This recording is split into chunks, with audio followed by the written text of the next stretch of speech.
পাইকারি পর্যায়ে বিদ্যুতের দাম বৃদ্ধির প্রস্তাবের পরদিন ভোক্তা পর্যায়ে 29% পর্যন্ত দাম বাড়ানোর যুক্তি তুলে ধরেছে বিতরণ কোম্পানিগুলো। বৃহস্পতিবার গণশুনানিতে এই প্রস্তাবের বিরোধিতা করেছেন ব্যবসায়ী ও ভোক্তাদের প্রতিনিধিরা।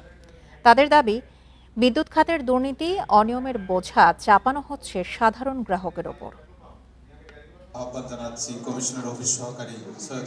বিদ্যুৎ কেনাবেচায় ঘাটতি কমাতে বুধবার পাইকারি পর্যায়ে 17 থেকে 21% দাম বৃদ্ধির প্রস্তাব করে পিডিবি।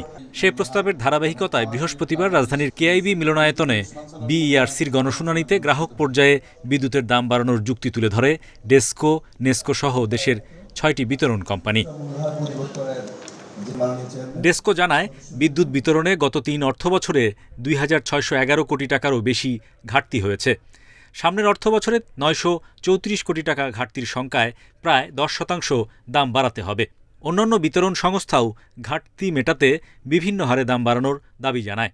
যে এক্সিস্টিং লাইন আছে, সিস্টেম আছে, এগুলোকে মেনটেনেন্স, তারপরে আমাদের এই দায় দেনা পরিশোধ সবকিছু মিলিয়ে আমরা যদি ব্রেক ইভেনে অর্থাৎ জিরো লেভেলে আসতে চাই, তাহলে আমাদের বিদ্যুতের খুচরা মূল্যহার অত্যন্ত নগণ্য, মাত্র 9.67% আমরা বৃদ্ধির প্রস্তাব করেছি। ব্রেক ইভেনে পরিচালনার জন্য বিদ্যুতের গড় বিক্রয় মূল্য 8 টাকা 99 পয়সা পার ইউনিট প্রয়োজন, অর্থাৎ গড় বিক্রয় মূল্য 50 পয়সা ইউনিট আমার বৃদ্ধি করা 5.93% বৃদ্ধি করা প্রয়োজন। এখন যদি নতুন করে আমরা আগেও বলছি, যদি বৃদ্ধি হয় সেটার সাথে যোগ হবে। শুনানিতে বিদ্যুতের দাম বাড়ানোর যুক্তির বিপক্ষে কঠোর অবস্থানে যায় ভোক্তা ও নাগরিক সমাজ।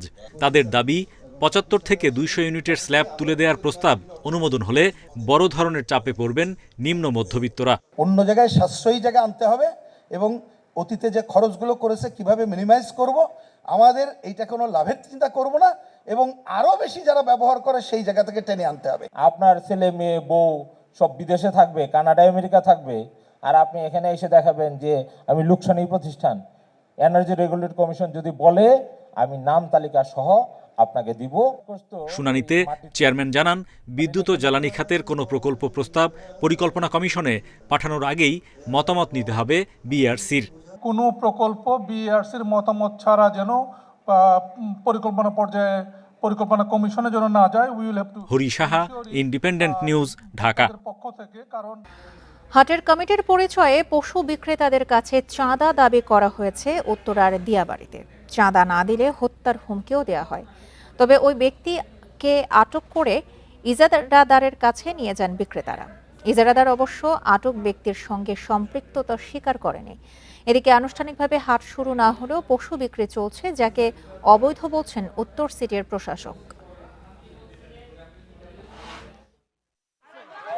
ব্যবসায়ীরা যে ব্যক্তিকে ধরে নিয়ে আসছেন তার নাম আব্দুল জলিল। দিয়াবাড়ি হাটের বিক্রেতাদের কাছে গরু প্রতি 2000 টাকা করে চেয়েছেন তিনি। টাকা না দিলে হত্যার হুমকিও দিয়েছেন বলে অভিযোগ। এ সময় হাসিল ঘরের সামনে জড়ো হন ব্যবসায়ীরা, শুরু করেন বিক্ষোভ। পরিস্থিতি নিয়ন্ত্রণে পুলিশের কোনো তৎপরতা দেখা যায়নি। সবারই মরতে হবে, মিথ্যা কথা বললেন না। আল্লাহর দোয়া লাগে, মিথ্যা কথা বলেন ভাই। আমি যদি অন্যায় কথা বলি তাহলে বলবেন আমার। সে বলছে যে আমাকে টাকা দেওয়া লাগবে এবং হাসে তা না হলে ভুড়ি বের করে দেবো। উনি আমাদের হাটের কেউ না, আমরা বলে দিয়েছি, মাইকে বলে দিয়েছিলাম কারো কাছ থেকে 1 টাকা নেওয়া যাবে না। ইজারাদার বলছেন আটক ব্যক্তি দুষ্কৃতিকারী, তার সঙ্গে হাট কমিটির কোনো যোগাযোগ নেই। তাকে পুলিশে দেওয়ার আশ্বাস দিলেও আটকের পর 2.5 ঘন্টার মতো হাসিল ঘরেই রাখা হয় তাকে। সে হচ্ছে যে হাটের দুষ্কৃতকারী। আমি অলমোস্ট হাটে আসার পরে আমি এটা শুনেছি, শোনার পরে তাকে আইনশৃঙ্খলা বাহিনীর হাতে তুলে দেওয়ার জন্য নির্দেশ দিয়েছে। মাইকিং হচ্ছে, যদি আমার কোনো ব্যবসায়ীগণের কাছে কেউ কোনোভাবে কোনো টাকা দাবি করে, কোনো চাঁদা দাবি করবে, তাকে দূরে গণদোলাই দিয়ে আমাদের কাছে নিয়ে আসার জন্য আমি নির্দেশ দিয়ে দিই। এদিকে শনিবার থেকে হাটগুলোতে বিক্রি শুরু হওয়ার কথা, অথচ বৃহস্পতিবারও বিভিন্ন হাটে বিক্রি হয়েছে কোরবানির পশু। দেখতে আসছি, ভালো লাগছে, এই জন্য কিনে নিয়ে গেছি। আসছি তো ঘুরতে, গরুটা ভালো পছন্দ, সেই জন্য নিয়ে নিছি। মোট আমরা 23টা গরু নিয়ে আসছি নওগাঁ নেমাতপুর থেকে। আজকে প্রথম একটা বিক্রি করলাম 1,16,000 দিয়ে। না, আমি এমনি 7-8 দিন আগে কেনা হয়।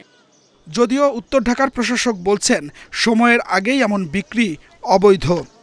কোরবানির হাট শুরু করব আমাদের নিয়ম অনুযায়ী 5 দিন। এর আগে যদি আপনারা হাটে বেচা কিনা বা কোনো ধরনের তথ্যপত্র থাকে সেটা কিন্তু আপনার অবৈধ থাকবে। এই ব্যাপারে আপনাদের দৃষ্টি রাখতে হবে। এদিকে আগারগাঁওয়ে বসানো অবৈধ পশুর হাট উচ্ছেদ করেছে ডিএনসিসি। জরিমানা করা হয়েছে 3 ব্যবসায়ীকে। Adilur Rahman, independent news, Dhaka. সরকার ব্যাংক লুটেরাদের আবারও অর্থ পাচারের সুযোগ করে দিচ্ছে বলে অভিযোগ এনসিপি নেতাদের। বাজেট বিষয়ে দলটির এক আলোচনা সভায় সরকারকে বৈষম্যহীন বাজেট প্রণয়নের আহ্বান জানান তারা। সভায় নীতি নির্ধারণী প্রতিষ্ঠানে দলীয় নিয়োগ নিয়ে সমালোচনা করেন অর্থনীতিবিদরা। আগামী 7 জুন বাজেট অধিবেশন শুরু হবে সংসদে। এ নিয়ে বৃহস্পতিবার রাজধানীর কাকরাইলের আইডিইবি ভবনে বৈশ্বিক অনিশ্চয়তায় বাংলাদেশের বাজেট শীর্ষক আলোচনার আয়োজন করে এনসিপির ছায়া বাজেট কমিটি। স্বাস্থ্য খাত বলি, শিক্ষা খাত বলি, এই গুরুত্বপূর্ণ খাতগুলোতে আমরা ব্যয় করতে পারবো না। আলোচনায় অংশ নেন অর্থনীতিবিদ ও উদ্যোক্তারা। বলেন, আর্থিক নীতি নির্ধারণী প্রতিষ্ঠানে দলীয় নিয়োগ হলে ভালো কিছু হবে না। আমাদের মাননীয় প্রধানমন্ত্রী ঢাকা ইউনিভার্সিটির একজন MA পাস অ্যাকাউন্টেন্টকে সেন্ট্রাল ব্যাংকের গভর্নর নিয়োগ দিয়েছেন, যেটা শুধু বাংলাদেশের না, আই গেস বিশ্ব রেকর্ড। আয়কর আদায়ে স্বচ্ছতা আনতে এনবিআর সংস্কারের দাবি জানান এনসিপি নেতারা। তাদের অভিযোগ, ব্যাংক লুটেরাদের আবারও অর্থ পাচারের সুযোগ করে দেয়া হচ্ছে। এছাড়া দেশের আইন শৃঙ্খলা পরিস্থিতি নিয়েও উদ্বেগ জানান তারা। যাতে হলো বড় বড় রাঘব বোয়াল আছে যারা ট্যাক্স ফাঁকি দিয়ে যাচ্ছে, তাদেরকে আমরা ট্যাক্সের আওতায় নিয়ে আসবো এবং ট্যাক্স ব্যবস্থা সংস্কার করতে গিয়ে যত বড় হনু হোক, গণতন্ত্রের দরজাদারের মুখে ফুটে উঠুক, তারা এখানে আসুক না কেন, আমরা তাদের সাথে ইনশাল্লাহ মোকাবেলা করবো। আমরা দেখলাম যে তাদের হাত ধরেই দেশের পয়সাগুলো বিদেশে পাচার করা হলো এবং আমরা তার খেসারত এখনো পর্যন্ত দিচ্ছি। এবং এখন এমন একটা ব্যবস্থা যে তারা যে বাংলাদেশের নাগরিক, সেটা তারা স্বীকার করতে চায় না। সরকারকে বৈষম্যহীন বাজেট প্রণয়নের আহ্বানও জানান বক্তারা। মাহফুজার রহমান মিলন, ইন্ডিপেন্ডেন্ট নিউজ, ঢাকা। অন্তর্বর্তী সরকারের বিভিন্ন কর্মকাণ্ডের তদন্তে একটি কমিশন গঠন চেয়ে করা রিট সরাসরি খারিজ করে দিয়েছেন হাইকোর্ট। দুপুরে বিচারপতি আহমেদ সোহেল ও বিচারপতি ফাতেমা আনোয়ারের বেঞ্চ এই আদেশ দেন। আদালত পর্যবেক্ষণে বলেছেন, নির্বাচিত সরকার ও সংসদ কার্যকর থাকায় এই বিষয়ে সেখানে আলোচনা হতে পারে। একই সাথে সরকার ও বিচার বিভাগকে মুখোমুখি করতে এই রিট হয়েছে বলেও পর্যবেক্ষণ দিয়েছেন আদালত। 4 মে রিট আবেদন করেন সুপ্রিম কোর্টের আইনজীবী অ্যাডভোকেট মোহাম্মদ মহসিন রশিদ। এতে সাবেক প্রধান উপদেষ্টা ডক্টর মোহাম্মদ ইউনূসের বিরুদ্ধে কোনো দুর্নীতির অভিযোগ আছে কিনা তাও খতিয়ে দেখতে একটি তদন্ত কমিশন গঠনের জন্য সরকারের প্রতি নির্দেশনা চাওয়া হয়। রিট আবেদনে অন্তর্বর্তী সরকারের মেয়াদে নেওয়া বিভিন্ন সিদ্ধান্ত, প্রণীত আইন, সংস্কার কমিশন গঠন এবং দেশীয় ও আন্তর্জাতিক চুক্তির বৈধতা নিয়েও প্রশ্ন তোলা হয়। হাইকোর্টের রিট খারিজের আদেশের বিরুদ্ধে আপিল করার কথা জানিয়েছেন রিটকারী আইনজীবী।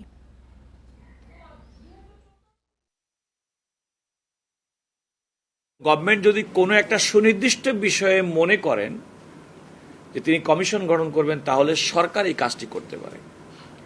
আমি আদালতকে বলেছি যে যেহেতু সরকারের সন্তুষ্টির বিষয় এবং এই সন্তুষ্টি যখন সরকার সন্তুষ্ট হবেন তখন সরকার এটি করবেন, কিন্তু সরকারের সন্তুষ্টি বাইরে গিয়ে আদালতের কাছে এ ধরনের প্রতিকার প্রার্থনা করার সুযোগ নেই।